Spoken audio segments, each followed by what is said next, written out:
Get ready for an unfiltered dose of reality straight from the streets. Introducing the Ask a Cop podcast on YouTube. Join Daryl Triplett, a seasoned 30-year vet, as he dives deep into law enforcement. He's here to break down barriers and answer your burning questions. Curious? Visit askacop.live. Ask a Cop every Thursday at 8 p.m. Subscribe now at askacop.live.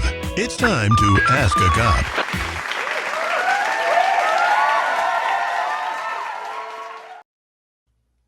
Well, hello, everybody. It is Thursday at 8 o'clock p.m. sharp. As you can see, we are on time around here. I know it's been a couple of weeks, folks, but welcome to the Ask a Cop podcast show, where you get to call up and you get to ask a cop anything you want. Remember, the responses you may get, you may like, you may not like, but we can always agree to disagree, and we can always keep it amicable. Amicable? Amicable. Amicable. No. I don't even know that one. Amicable? Yes. Okay, amicable. We can always keep it amicable, okay, people? But I thank you for joining in. I want everybody to sit back, relax, break out your sticks, smoke your cigars, drink your drink. I wish I had a little something to drink, but it's pretty dry around here. It's empty, but that's okay. But you guys can sit back, relax, drink your drinks. You got us for an hour today, folks. We got a hot topic that's happening right now, folks. And this is something that's very controversial. We've been talking about this since the beginning of the show. And as you can see at the bottom of the screen, it's giving a little bit of indication of what we're going to jump into here today. I told you one thing I said from the beginning of the show. You watched it from the beginning of the show. We're going to bring you the good. We're going to bring you the bad. We're going to bring you the ugly. And it's just that simple. And it is going to be what it's going to be. Simple, period, point blank. But I appreciate you guys tuning in, man. It's been a heck of a week. A couple of weeks. It has been. It's been a heck of a week. If you guys don't know, if you didn't attend, you missed the show. You missed the comedy show, July 18th. You missed out. Yeah, it was a good show. We had a good performance. We raised money for the 501c3. We raised about $1,000 for our organization. Yes. And I was happy with that because, everything that we do, we sort of do for the All Cops Ain't Bad organization, helping people out and stuff like that. But it's been a very interesting week, if I could say so. We had a couple of meetings with City of Atlanta. They are really great people up there, man. I'm telling you, they're just great people. I can't sing their praises enough when it comes to supporting us on our endeavors that we're involved in with All Cops Ain't Bad. Very, very supportive department right there. And a couple of other departments. Hateville Police, very supportive. Forsyth County Sheriff's Office, very supportive. So, we've got a lot of good support. But I got to give you guys a new flash at the top of the hour here. So, the Guardians Ball. Oh. The Guardians Ball. You want to tell them, or you want me to tell them? What is it? It was March 22nd. So, in the interest of giving you the biggest bang for your buck and the best experience possible at the Guardians Ball, we've moved the date from September 28th to March 22nd, 2026. So that gives us enough time to really book some very powerful people to come to the Guardians Ball, because this is our first one and we want to hit the ball out the park. I ain't gonna lie to you folks. If that means we got to push the date back a little bit, then damn it, the date's pushed back. I don't know what to tell you. The date's pushed back. You know what I'm saying? So if y'all want anybody to blame for that, you can blame Lisa. We want to make sure it's good. Yeah. Oh, tell them about your voice. You have to excuse me. My voice is out this week, so I'm talking as high as I possibly can. And I told her just don't come to work today, and she just wanted to come and see y'all so bad. She came to work anyway. I'm gonna whisper y'all. I'm gonna call you the ear whisperer. Huh? Say again, I can't hear you. No, she lost her voice last week and it's coming back slowly. But she missed you guys so much that she wanted to come on here anyway and do her thing with you. Y'all want to keep seeing her, so I don't know why nobody want to see me. Oh, July 18th. What is that? July 18th was off the chain. Keyboard Money Mike in the house. Look who's in the house. Keyboard Money Mike in the house. Yes, Mike was there. Mike produced behind the scenes. He worked with DJ. He worked with Dave Simon, and I wish that I could get him to. I wish I could have got him to edit it because Mike is one of the best editors I know. I'm pretty good. Yeah, but that's Mike's bread and butter. But that's Mike's bread and butter. Wait a minute, what does that mean? That's what he do. Yeah, that's what I do too. No, you can't do everything. You know, talking about. There's always a crab in the barrel, folks. Crab in the barrel right here. Let people do what they do. That's true. But Mike has done our last 2 shows, and one of the things I could say, very good producer. He's a good brother. But like I said, folks, we got an interesting show for you today. It's about the Jacksonville, Florida incident that happened. Y'all know because it's been going down as far as the comments, as far as everything else. But before then, of course, we have our daily ritual that we have to do. We have to pay some bills real quick here, and we have to get our sponsors acknowledged and stuff. Look, people are coming on in. How many people we got so far? We got 200 and something people now, almost 248 people. So y'all come on in. Y'all sit back, relax, and grab your sticks, grab your drinks, relax, and share the link. Share the link, more importantly. So we're going to be right back in just a second after this quick station identification. We're going to come right back, and don't turn your channels. We'll be right back. With over 50 years of experience and a perfected 100% American-made manufacturing process, Tallman Pools sets the standard for excellence in fiberglass pools, spas, and tanning ledges. That's right, our pools aren't just pools, they're works of art, meticulously crafted to bring beauty, relaxation, and endless enjoyment to your backyard. And when it comes to quality, Tallman Pools doesn't cut corners. Ready to take the plunge? Contact Tallman Pools today at 770-478-2257 or shoot us an email at contactus@tallmanpools.com. Visit us at 8993 Tara Boulevard, Jonesboro, Georgia 30236. Tallman Pools, where luxury meets craftsmanship.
Hey, welcome back. As you can see, we gave a quick 1 minute moment of silence for fallen officers. Yeah, that's going to always happen on this show. I can tell you right now, period, point blank. We're going to always give tribute to our fallen heroes. Islam, Ming, Wagner, and Osborne has paid the ultimate sacrifice. You guys know Islam from the New York City incident shooting where he was tragically shot and killed. And as a matter of fact, I think they had his funeral today or whatever. But we will always ring true to our fallen heroes, because these guys are nothing short of heroes. It talks about in the Bible, I've said this before, it talks about in the Bible about giving your life for your brother and sister. You know, it talks about, I'm no Bible thumper. Trust me. No. Trust me. I'm no Bible thumper, but I know it says that though. I do know it says that. So we will always give respect to our fallen comrades and officers and people who have paid the ultimate sacrifice for us. So, but yeah, I appreciate it. I appreciate what they've done. It's hard out here. You know, it's really hard when you do that, you know, and sometimes I think, you know, hey, my name could be on that list. You know what I'm saying? And just by the grace of God, it hadn't made it on there yet. Thank God. I don't want it to make it on there, you know, because my wife probably have a younger stud about time the body even gets, what? All wives ain't bad. Right. All wives ain't bad. I'm hunting you. I'm coming back and I am hunting you. I can tell you that right now. So, folks, like I said, we have a very, very, very exciting show. It's going to be a very candid talk, and I want you guys to chime in and to let me know honestly what you think. And it's okay if you disagree with me. It's okay if you have a different perspective about what happened. This is the reason why we talk and we communicate. Yeah, we laugh, we joke, we have fun, but at the end of the day, this is about the seriousness, and this is what builds on trust or sometimes non-trust with cops. I'm going to tell you something that seriously happened. I don't even know if this happened or not. We were at the comedy show on the 18th, and I get done with my set. I probably did like maybe 45 minutes set or something like that. And I'm sitting there and I'm actually going through shaking people's hands. And a gentleman comes up to me and he daps me up, he hugs me up and stuff like that. You know, I'm in my little get up and stuff. And he says, I seen you on AJC and I wanted to come out and see what the show was about. Now, he says, I've been in trouble before with the law, so I'm no big fan of police. But he said, what you guys are doing here is so great and so needed. I had to come out and support. And that, my friend, is what we are about right here. That is what we're about. And that made me feel good. All I did was I gave the brother a hug. I told him, I said, hey, please spread the word, keep supporting. If I could do anything for you, you know, we gave him contact information, stuff like that. But folks, that's what this is about. It is. You know, and it's not just about cops. It's about wives of cops. It's about children of cops. It's about people who have daily interaction with cops and stuff like that. So I'm going to get off my horse, but I just want to let you guys know it was a great show. You guys missed it if you couldn't come. I'm sorry. Got to give a disclaimer. It is streaming on VH2.tv, VH2 Networks.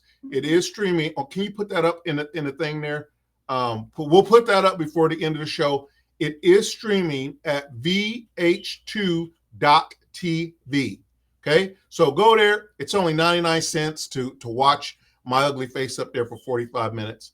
I don't know if this face is ugly. It's not. It's actually pretty good looking. Mm-hmm. You know, I got to bust my arm, pat my own self on the back. So, yeah, support the cause. Support the cause. It's $1. Come on. What can we say? Okay.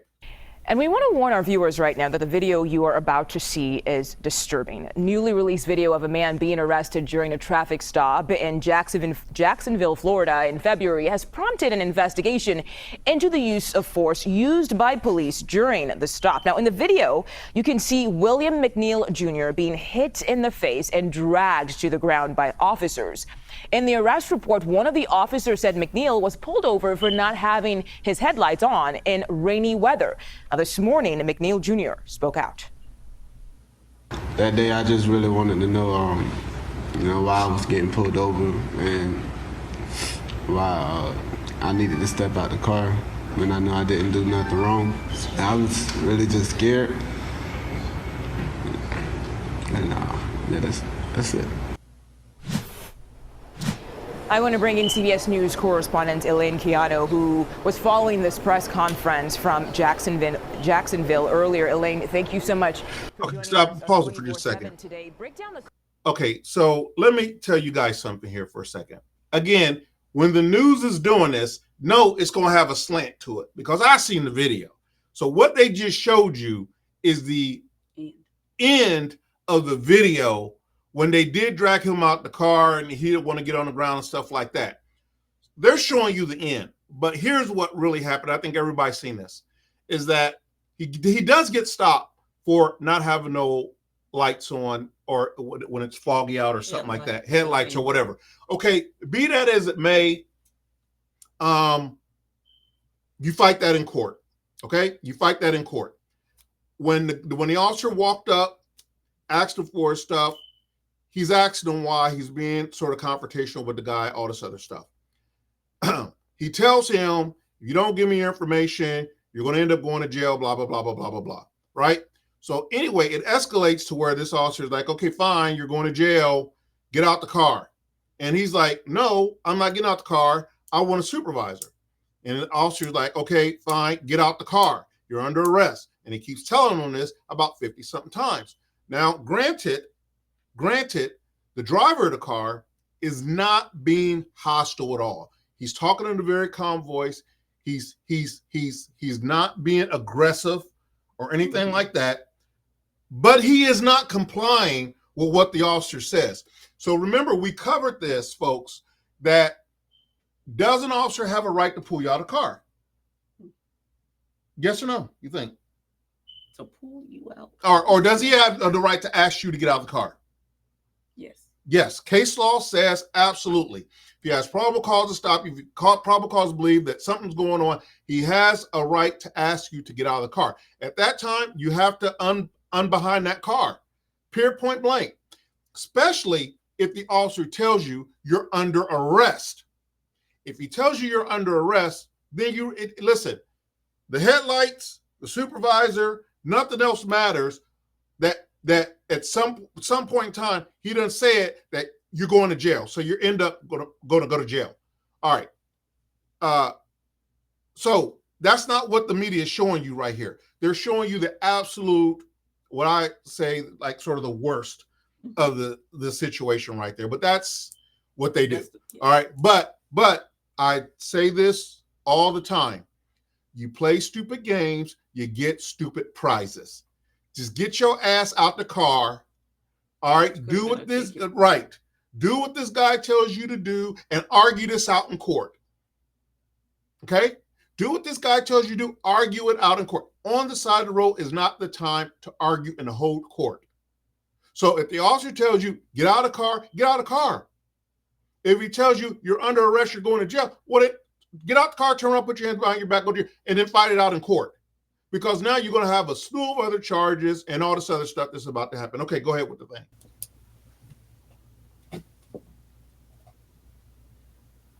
Claims from William McNeil Jr. and his attorney about the stop and what police are saying. Well, you heard Mugo, William McNeil Jr. saying there that he was scared during that stop back in February. He said that he wanted to know why he was being pulled over, and you can hear him actually on video asking that very question. Now stop 1 second. For a supervisor before getting out of the. Okay, now I'm gonna tell you now. Y'all know me, and I say right is right and wrong is wrong. Mm-hmm. Do you think what you just seen was right or wrong? Wrong. Why? To punch him in the face. Okay. I agree with you. I think the officer was absolutely positively wrong. Because in order to be justified to use any type of force, there should be some threat there, right? And not a passive resisting like that. So I'll take it like this. For my guys who say, well, it is passive resisting because he's not doing what the officer says to do. Yes, he is not doing what the officer says to do. However, that does not give you the right to punch this dude in the face or to smack him in the face or whatever you want to call it. You had no business whatsoever putting your hands on this guy. Right is right and wrong is wrong. And then I read somewhere that they said that they thought he was reaching for a knife or something. See, don't BS. Just if you're wrong, you're wrong. If you're right, you're right. This guy's got his hands folded, crossed, all this other stuff. He's not reaching for a knife. He busted the window, which he has a right to do. All right. All right. He's got a right to bust the window. The only problem that I have with this video is you have no right to smack or punch or touch this guy at all, other than getting him out of the car and getting him in handcuffs. That's not what you're doing. You reached in there and you either smacked him or you hit him or you put your hands on his face for unjustifiable reasons. So you could get on, I don't care who it is. I don't care who it is.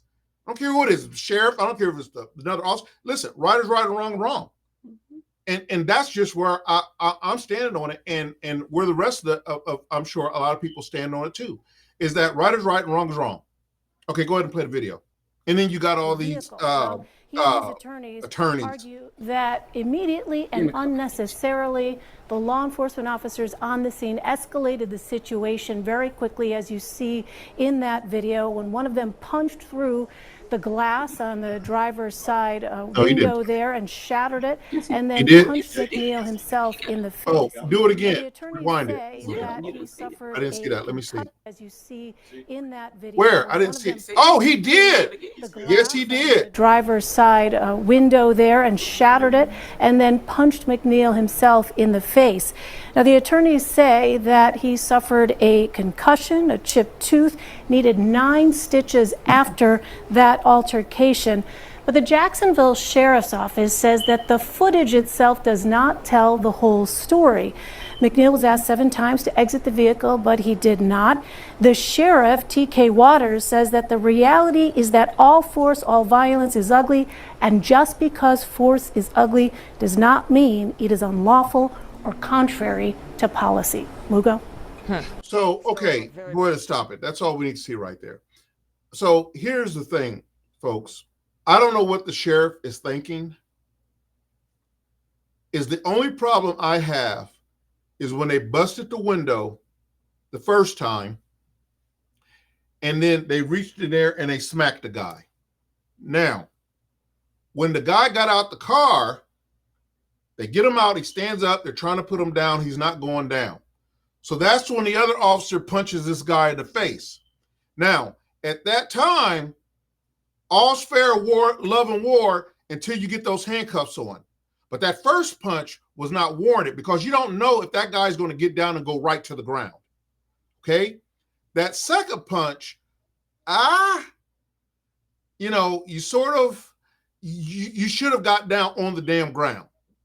It's just that simple. Because, I mean, a fight's a fight, and they don't know if this guy's got a gun. So I get all that. So that second punch, I'm like, hey, don't be an idiot. Okay? You're prompting them. You're trying to prompt them for a fight is all he's trying to do. He's trying to prompt them for a fight. All right. And they fell for it hook, line, and sinker. All right. Because the guy was not. Yeah. But what I said is still, if somebody punched me in the face, okay. Mm-hmm. So you punched me in the face in the car. How many people I don't give a damn who you are. After that first reaction and you hit me, mm-hmm. and you drag me over. Mm-hmm. Right. It's three or four of them at this point. So one got my arm, one got mm-hmm. this. All I saw was him hit him again. He didn't do anything to him. Right. So here's the thing, is that once you know you're under arrest, all right, all the talking in the world is over with. Right. So I agree with you on the first time. Right. I agree with that. He should not have punched him the first time. I would have felt better if he would have punched him the second time when he was up and he's not going down, because they're trying to put him down and he's obviously not going down to the ground. So that's when the guy punches him again, and then he gets on the ground or whatever. Hey, I say this here. Don't act like an idiot. If they tell you to get on the damn ground, then just get on the damn ground, right? But the first punch that the officer threw, totally unjustified, totally uncalled for. Totally uncalled for. I'm sorry. It's just totally uncalled for. I'm not sugarcoating it. I'm not anything. It's totally uncalled for, because at the time, the guy did not pose a threat. He was sitting there, hands clearly in sight. You busted the window out and you reached in and you smacked this guy, or you hit him or something like that. That's totally unjustified, right? Now, when you get the guy out the car, and then now you're trying to get him down on the ground or something like that, and he's not going, well, now we're in a struggle. So if you get punched in the middle of something like that, then I don't know what to tell you. Just get the hell down on the ground. Quit being freaking stupid. But at the time, though, if you're going through that real time, real people, we're not forget what law says. If somebody hits you in the face, how many people then bring up some of these comments and then comply? Yeah, no, I get it. No, it's kind of hard when you've been hit first. Yeah, I get it. And then you punch my first off, I haven't even comprehended what just happened. So when you pull me out and you're doing all this, I'm trying to figure out what's going on, and you sucker punch me again. So I agree. The first officer should be arrested. I agree with you. I agree 100% with you. The first officer that's called simple assault, you smack the reaching, you smack this guy, you should be locked up, period, point blank. I'm sorry. It just is what it is. Now, again, it's two wrongs. Well, I agree. Two wrongs don't make a right. But let me tell you something. You have to look at this as it happens. All right. So when we're looking at use of force situations and stuff like that, you got to look at these things as it happens. So one incident doesn't mean the other incident's right or wrong, right? So you got the first officer who punched this guy. I don't know if it was the same officer. That's the same guy. That was the same. If that was the same guy, then I think it was a different guy. Yeah, I think it was a different guy. So that first officer who punched him needs to have charges put against him. Now, when they got him out the car, again, that's another resisting scene right there. I'm sorry. It is what it is. His ass should have got on the ground and just, hey, if you're going to lock me up, okay, here you go. Put your hands behind your back, do whatever, but don't fight these guys trying to put you on the ground or whatever. Because we're Monday morning quarterbacking this whole thing. All of us are watching this after the fact. So when you're in it right then, you can always say, well, I should have did this. It just didn't come. Well, I can tell you now, he was looking for trouble. Well, he could have. Because at any time, right, at any time, he could have said, okay, fine, turn around, put your hands behind your back and been done with it. So I'm not. Just get the ticket and stuff for the headlights. Right, and just be done with it. But see, the kid driving is the one who took it there. So let's be very clear on that also. He took it there. So sometimes you go looking for trouble, you're going to find it. We're going to be right back for a quick break. We're going to pay some bills here, and we're going to be right back with you here. Hello, everyone. It's Daryl Triplett with All Cops Ain't Bad. I just want to take a moment to thank each of you for your continued support. Whether you're tuning into our podcast or attending our events or making a donation, you are making a difference in the mission of All Cops Ain't Bad. So thank you for being with us. Let's keep pushing forward, bridging people together, and continuing this important work. Together, we're stronger. So continuing where we left off at is that, folks, when you're stopped by the cops, just comply.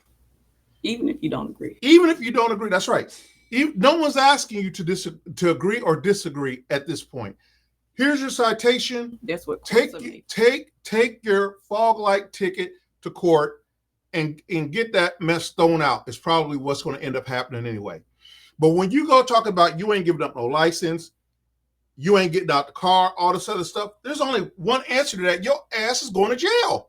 So yeah, no, two rights don't make a wrong, but you can't go poking the hornet's nest.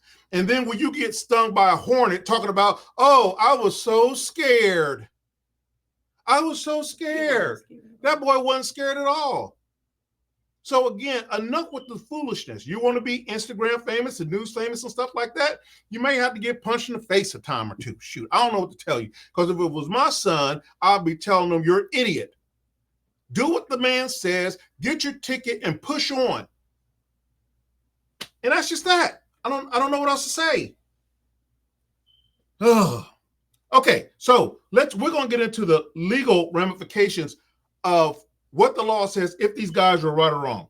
So go on and bring up the slides here. Let's get these out the way here. Okay, so we got the Jacksonville officer punch man after he refuses to exit the car. Again, we've already established that If an officer asks you to get out the car, you got to get out the dang on car. If he asks you for your license, you got to give him your license. Okay? If he says if he has probable cause enough to search your car, you can't say you're not searching my car because I don't believe you have probable cause. That's all for court. He is to come home. That's the key. Before you do anything, we need you home first. We need you home first.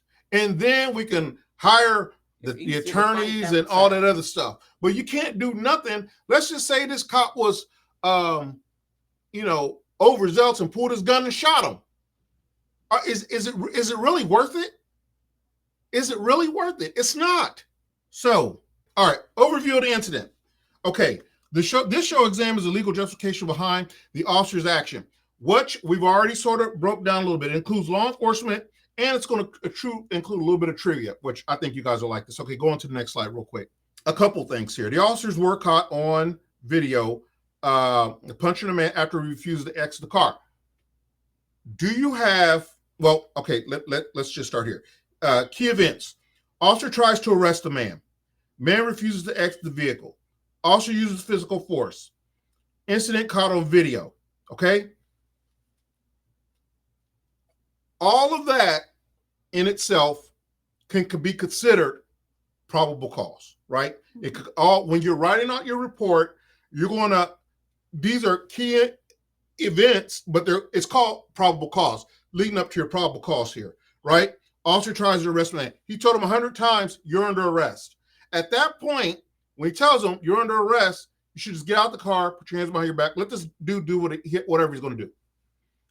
Man refuses to exit the vehicle. Now you got passive resisting. See, you see how the charges are adding up? You're already in trouble for whatever you got stopped for. Whatever you got stopped for.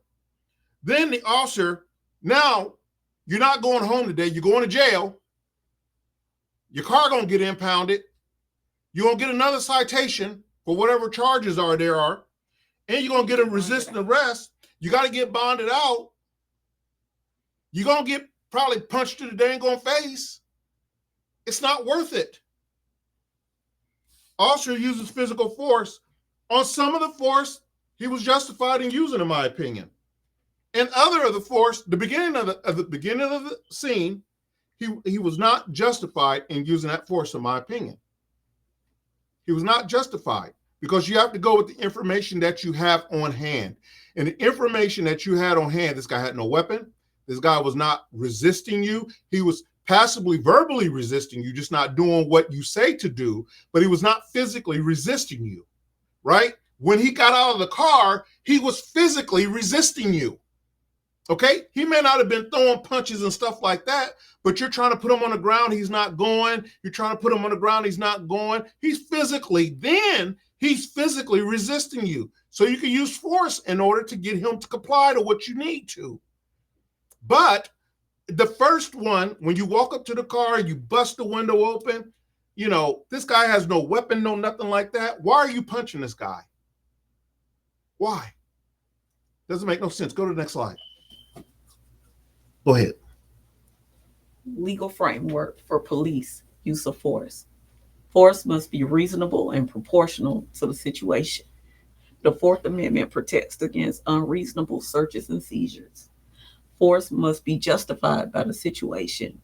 Resisting arrest, threat to officers. So, okay, let's look at the first one here. Force must be reasonable and proportional to the situation. When they first busted that window, bam, they bust the window. You could clearly see in the car, this guy didn't have no weapons. You want to know why else? I know this guy didn't have no weapons. The news didn't say it. No, forget the news. That would have been the first but forget the news. Forget the news. You got to look at the actions of the officers. No one had a gun out. If this guy had a gun or a knife, all guns would have been out. So that's how you know that's bull crap when I can't remember where I read that someone was saying that he had a knife or something like that. That's the reason why the officer punched him in the face. That's bull crap. Because every officer knows you pull a knife, you're going to get a gun pointed at you, period, point blank. So kill that. And I don't know if that's just a rumor that was floating around or whatever, or if that came from the police department or whatever. I hadn't heard it since. Okay, going to the so your Fourth Amendment right do protect you against unreasonable searches and seizures. On this case, that's not it, because he said you were under arrest. Once you go to jail, then they have a right to search your car, impound your car, all that other good stuff. You sort of bring it on yourself. I don't know what to tell you. Force must be justified in the situation, resisting arrest and the threat of officers and stuff like that. So we already know what that is. Okay, go ahead, next one.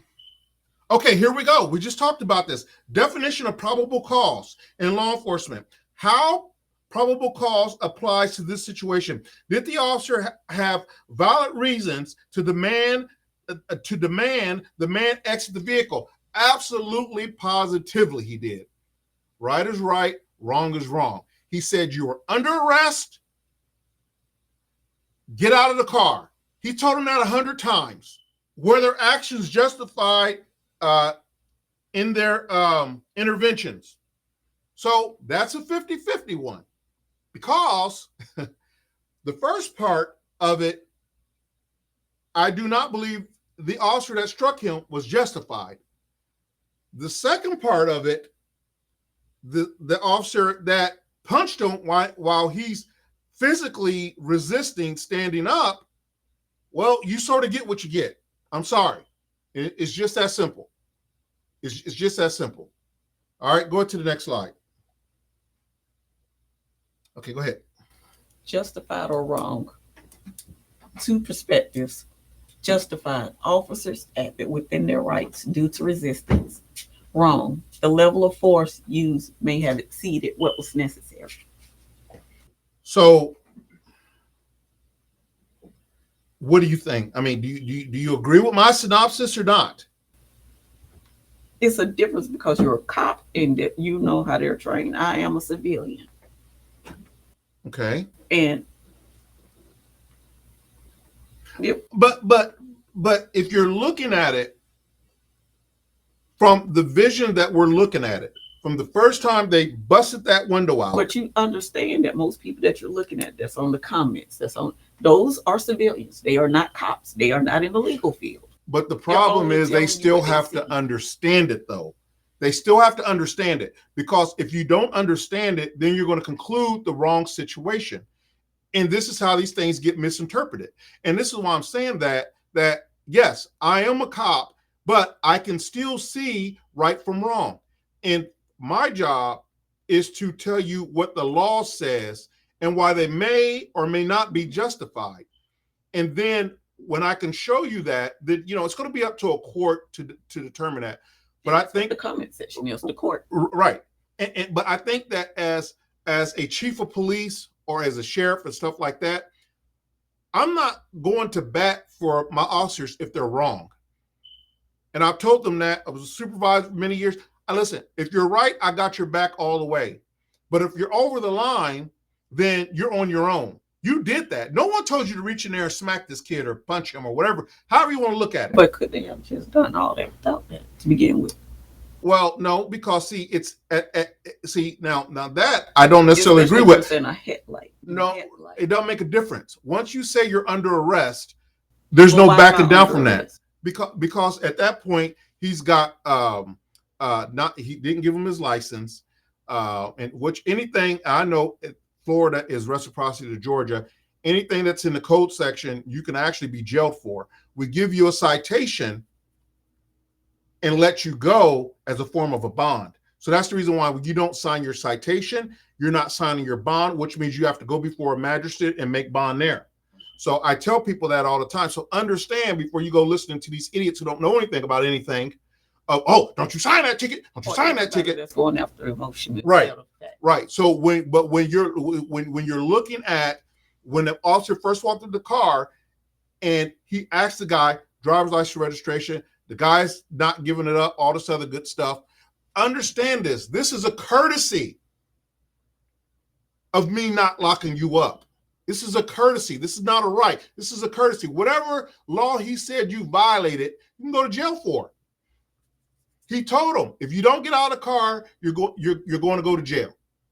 He told him that, and he's still beating off in the mouth. So he said, okay, fine, you're going to jail.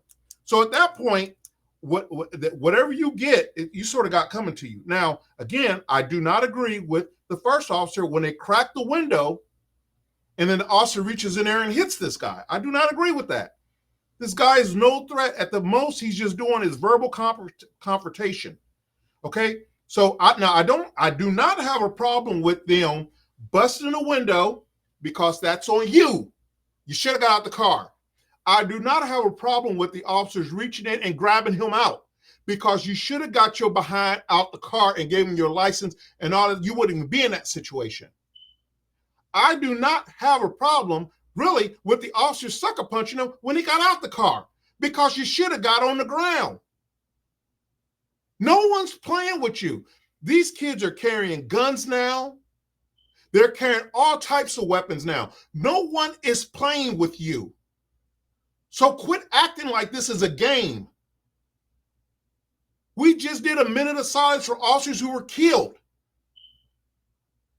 So then you want to play the victim. So no.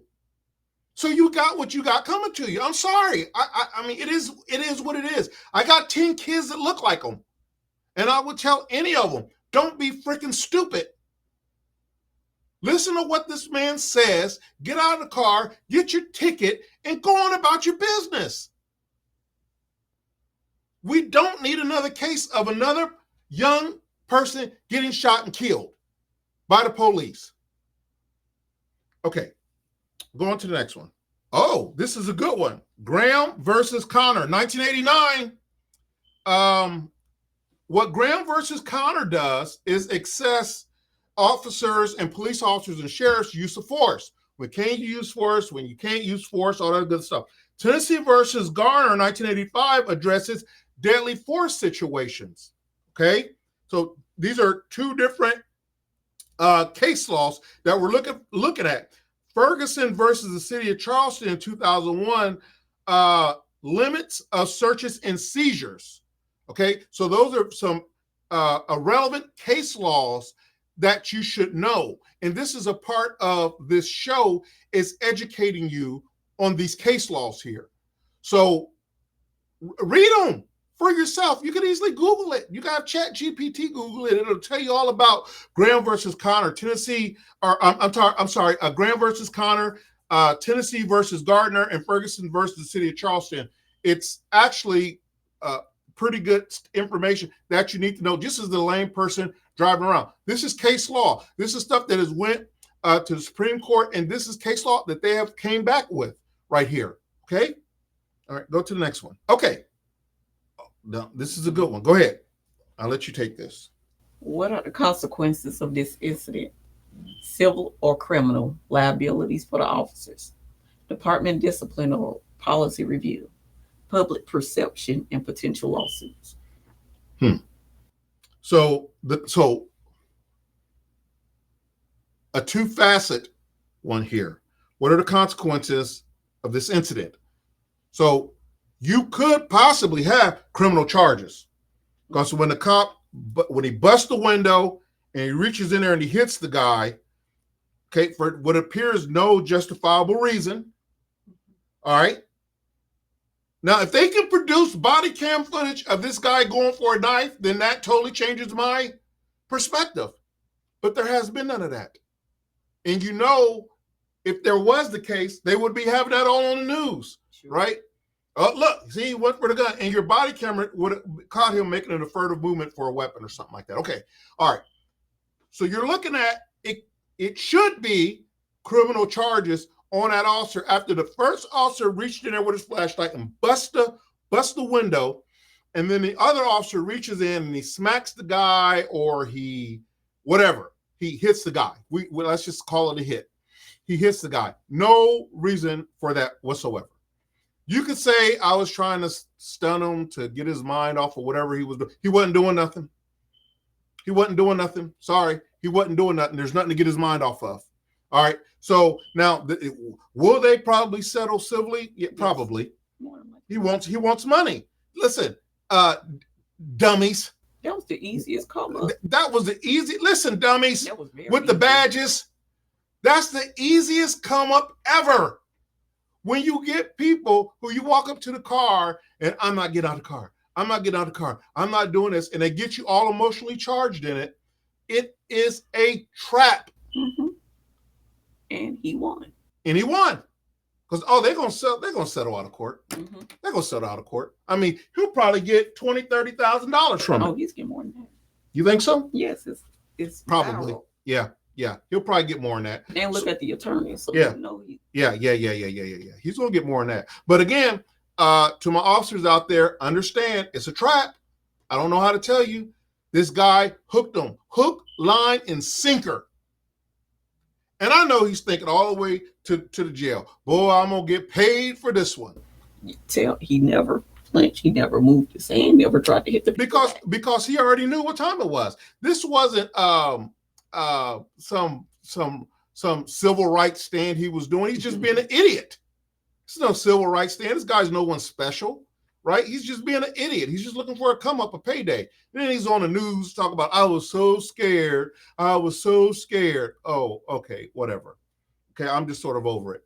Policy review and discipline action. Yes, absolutely, positively. Public perception is going to always be piss poor.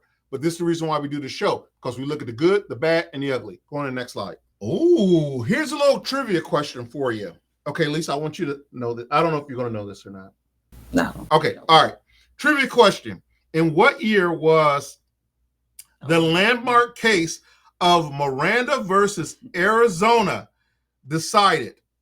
Miranda, you know what Miranda is? Miranda rights. Your Miranda rights versus the state of Arizona.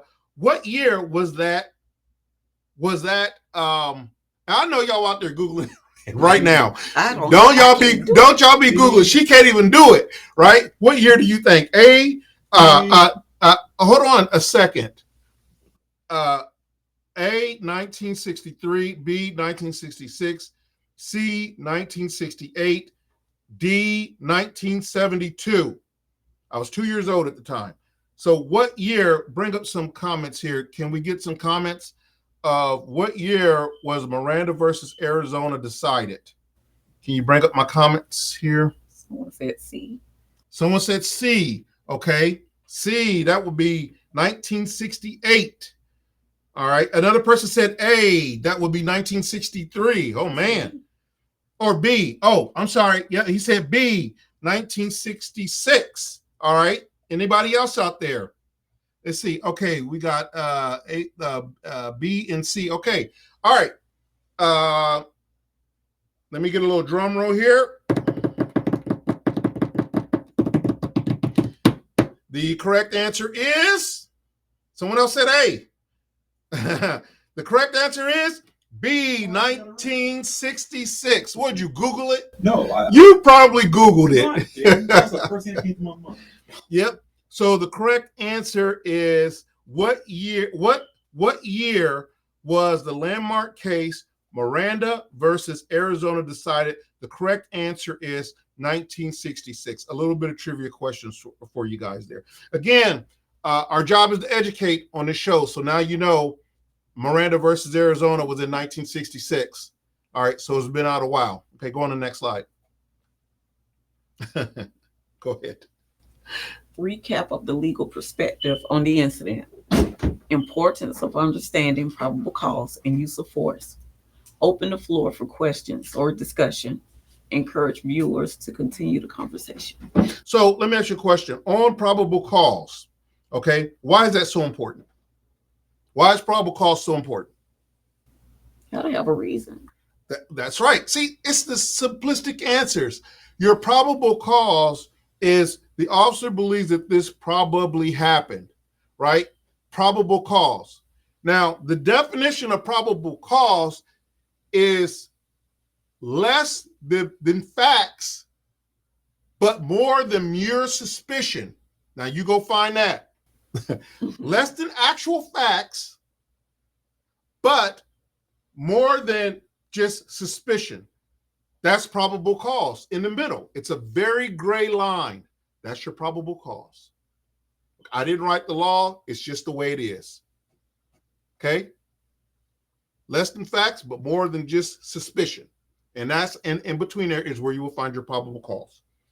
Welcome to our life, right? The importance of understanding probable cause and use of force because of what we just seen right there. Do you think this is racially motivated? No. Because that's what people are gonna. I don't think it's racially motivated at all. I think whatever this guy's probable cause was to pull him over, then that was his probable cause. He thought maybe lights, it had been raining or something like that. I don't care, right? You've got to have probable cause to pull someone over.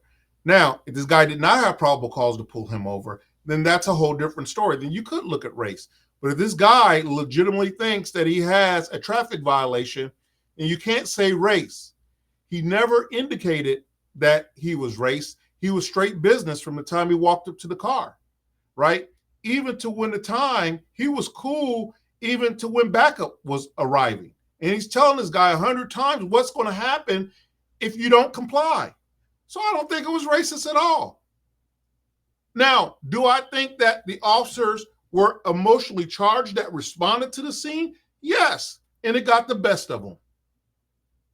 And that's a common problem because we're human. It's a common problem. But now you're going to learn when they done raking your behinds over the coals, you're going to learn today. I don't know what to tell you. Okay, go on to the next one. Okay. Man, yeah, I love when you guys participate in this stuff. So, it is to the point to where, thank God, this is not a deadly force situation or anything like that. Thank God this kid played it cool. Thank God that there was no gunplay or anything like that, because how many times have we seen these situations go left to center? Someone thinks he's going for a gun or something like that. Come on. That's what I'm saying. This is a dangerous game to play. This is a dangerous game to play. Don't play it. It's too dangerous. It's like playing Russian roulette because you don't know what the mind frame of that cop is that's pulling you over too, by the way. So don't do it. Just comply. Comply, get your ticket, go on about your business. So yeah, I really want to talk about that one because I've been seeing everybody comment on it. I've been seeing everybody talking about how wrong the officer was and stuff like that. I have to say that two wrongs don't make a right. And the boy was wrong. The driver was just as wrong as the officer because you could have avoided all this. But now you're trying to deflect and say, oh, woe is me, woe is me, woe is me. I was so scared. Ooh, I was so scared, when you had every opportunity to comply. And that's bullcrap. There's too many people toting guns. There's too many people shooting at cops. There's too many officers dying, period, point blank, to be out there playing with you.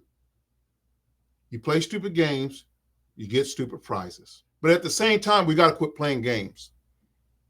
We got to quit playing games out here. And these kids out here behind the wheel being ignorant and stupid like that, it's just too much serious stuff going on than having to deal with this stuff here. It's too much other. There's guys out there murdering and killing and stuff like, man, get your ticket and go on about your business. See you in court. It doesn't even have to be all that. Okay. So that's my perspective on it, folks. If you disagree with me, that's fine. I still love you. I still love you. It's just my opinion. And after we sat there and we broke it down for you, if you still disagree with me, then that's still, like I said, it's your opinion. I'm not going to say they don't even just like cops. But most people are so infuriated when they see stuff like that. Here we go again, right? Here we go again. And you got to know that each situation is different. Each officer. That's right. Each officer is different. So you can't just look at a white officer or a Spanish officer and say, oh, he's racist or this or that and the other. Each officer is different. So you can't just look at it like that. And when I first seen the video, I was almost in the same thing. I was like, whoa, why did he hit the guy like that? I understand breaking a window to get in the car, but why did he hit the guy like that? I could tell the guy wasn't going for anything or anything like that. So So again, I was like, not unless they're going to show me a video with this guy making a deferred movement towards some type of weapon or fighting them or something like that. Why, if he's fighting them coming in the window or something, but the guy was doing none of that. So I can't get down with that. And I don't know any cop on the right side of the badge that would get down with that. Now, the second punch, like I said, after the car, once he got out of the car and he started physically resisting and not getting on the ground is considered physically resisting, then you got what you got coming to you. You got sucker punched in the face. I don't know what to tell you. You should have got your ass down on the ground when these guys told you to. Ain't nobody playing out there but you. Ain't no, what did I do? All that crap nobody cares about. At that point, we're way over that point. Nobody cares about that. What I do? My lights was nobody cares about that. We are far past that now. So thank God it turned out to where it was not a deadly force situation, and thank God this kid's okay. Again, either way it goes, they still got to go to court on it. You're just going to go to court with a knot on your head now. Where it didn't even have to be that. But guess the lead with 6 to 7 digits. Well, yeah. So who's the dummy? The cop. Yep. Yep. Actually, the cops are. You're the dummy. You're the one who just stroked this guy a 6 to 7 digit check because you're emotionally charged. Come on. It's stupid. And I'm just talking about the first punch. Just the first one. When he busted the window, I'm going to say it again. When he busted the window and the guy reached in there and smacked or hit him. Totally wrong. Totally wrong. The second punch, where the guy's standing up and they're trying to get him on the ground and he's not going on the ground and he gets hit in the face, then you just had that one coming. I'm sorry. Get your ass on the ground and quit acting stupid. Okay? But again, he knew what he was doing. The kid knew what he was doing. He knew he was getting a payday out of it. So you guys fill in the comment section there. We're going to go on and hop off now, but I appreciate you guys tuning in. I appreciate how much 2,900's on. Let's see here. Yep, 2,972 on. All 2,972 people who are watching right now. Thank you so very much for watching. I want you guys to like and share this video as it's too important not to. The message that we're conveying from our legal standpoint to you is invaluable. We've saved a lot of lives. There's a lot of kids out there who's told me that, hey, until you explained it that way, I would have never thought about it. And to me, that's worth doing the show right there. All right. So until next Thursday at 8 o'clock, this is me and your girl, Lisa Triplett. We are out. Peace. Bye-bye. Bye.